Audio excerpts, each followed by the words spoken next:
روزانہ فجر کے وقت نہیں اٹھا جاتا، روز فجر کی نماز قضا کر کے پڑھتا ہوں، فجر میں اٹھنے کا کوئی وظیفہ بتا دیں کہ فجر کی نماز میں اٹھ سکوں۔ یہ کسی پر تذکرہ بھی نہیں کرنا چاہیے کہ میں فجر کے لیے نہیں اٹھتا، اور کیونکہ گناہ کا اظہار بلا مصلحت گناہ ہے، کوئی صحیح ضرورت ہو تو آدمی اظہار کرے۔ اچھا، اب اس کے لیے آپ غور کریں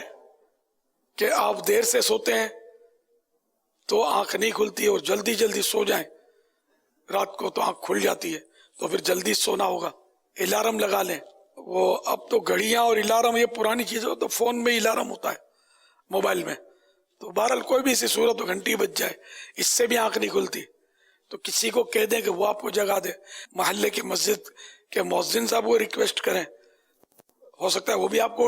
جگا دیں آ کر۔ تو اس طرح کسی کو گھر میں جو اٹھتا ہو اس کو کہہ دیں وہ آپ کو جگا دے، تو کوئی سا قابل اطمینان انداز اختیار کریں۔ زیادہ کھانے سے بھی نیند گہری آتی ہے، تو اس طرح وہ اگر کم کھاتے ہیں تو آنکھ کھل جاتی ہے، زیادہ کھاتے ہیں تو نہیں کھلتی، تو اس کو دیکھ لیں تو پھر کم کھانا ہوگا۔ تو ساری ترکیبیں کر لی کسی نے اور اب پھر بھی آنکھ نہیں کھلتی، 12 گھنٹے سویا پڑا رہے تب بھی آنکھ نہیں کھل رہی، کوئی اٹھاتا ہے تب بھی آنکھ نہیں کھلتی، ہلاتا ہے تب بھی آنکھ نہیں کھلتی۔ ایک پرانا چٹکلا یاد ہے مجھے، ایک درزی تھا، اس کو جب فجر کی نماز کی بات ہوئی تو وہ علاقہ آگرہ تاج کی طرف تھا جس میں وہ بتا رہا ہوں میں، تو میں نے اس کو مشورہ دیا فجر کی بات، تو میں نے کہا الارم کی گھڑی رکھ لو آپ، اس وقت موبائل نہیں ہوتے تھے، تو اس نے بولا وہ ہمارے علاقے میں بم گرے تھے نا تب بھی میری آنکھ نہیں کھلی تھی، یعنی وہ آگرہ تاج میں 2 بم گرے تھے جب آپ لوگ تو بچے بچے تھے، میرا جوانی تھی۔ جو بڑے بوڑھے ہیں ان کو پتا ہوگا، میں تو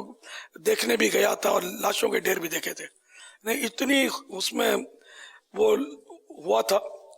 مطلب کافی، یعنی کہ اس میں جانیں کام آئی تھی، کافی لوگ شہید ہوئے تھے 71 میں شاید۔ اچھا، تو وہ لاشوں کے یعنی کہ خیر، تو وہ مطلب میں نے کافی لاشیں دیکھی تھی، اب مجھے گنتی یاد نہیں ہے کتنے لوگ، کیونکہ اس میں ہمارے جاننے والے دوست، اس وقت بھی میرا کچھ نہ کچھ وہ دینی خدمت کے حوالے سے داڑھی جب سے آئی رکھ لی، مذہبی تو تعزیتیں اور یہ، تو خیر، تو اس طرح میں نے وہ دیکھا تھا، ویسے دھماکے تھے جو شاید پورے شہر میں سنے گئے ہوں گے، لیکن اس اللہ کے بندے نے مجھے کہا کہ میری اس میں بھی آنکھ نہیں کھلی، ایسی پکی نیند ہے۔ اب ایسی کسی کی نیند ہو تو وہ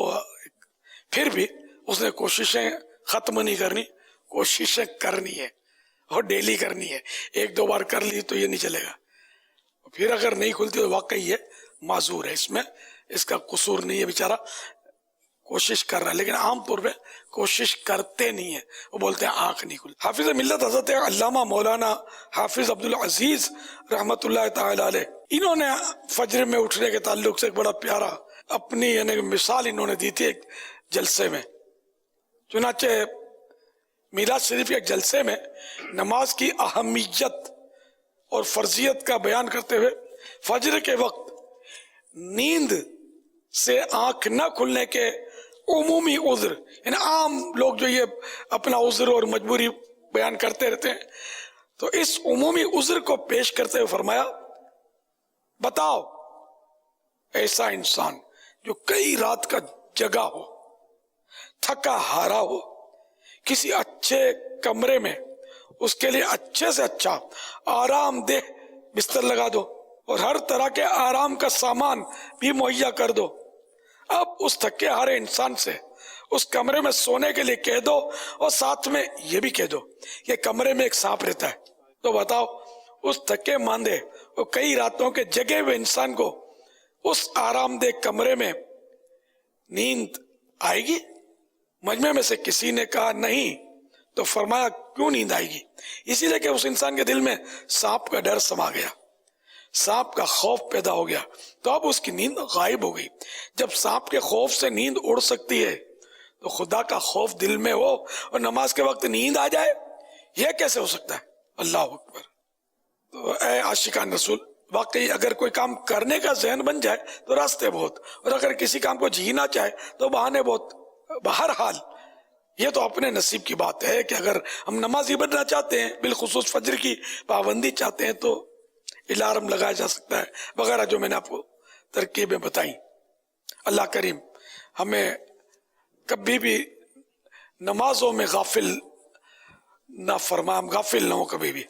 نماز ہماری کبھی بھی قضا نہ ہو. صلو علی الحبیب صلی اللہ تعالی علی محمد.